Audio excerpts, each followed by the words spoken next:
mascarade, une véritable farce politique. Pendant qu'on nous répète que les caisses de l'État sont vides, que la réforme des retraites est inévitable, devine où va réellement l'argent. Dans les guerres, dans les cadeaux fiscaux aux grandes entreprises, dans les niches réservées aux plus privilégiés. Mais pour les retraités les plus modestes, rien. Comment en est-on arrivé là? Depuis des décennies, on nous parle de déficit des retraites. Toujours la même excuse pour justifier des réformes qui frappent les classes populaires. Mais curieusement, quand il s'agit de trouver des milliards pour financer des opérations militaires ou offrir des exonérations aux grandes industries, là, il y a toujours du budget. Récemment, François Bayrou a évoqué l'idée d'un référendum sur la réforme des retraites en cas de blocage. Mais soyons honnêtes, depuis quand le gouvernement prend-il en compte l'avis du peuple?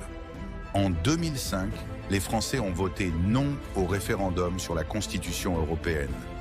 Et pourtant, elle a été adoptée quand même.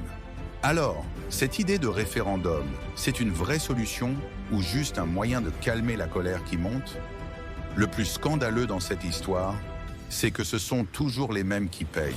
Ceux qui ont travaillé dur toute leur vie, ceux qui comptent chaque euro à la fin du mois.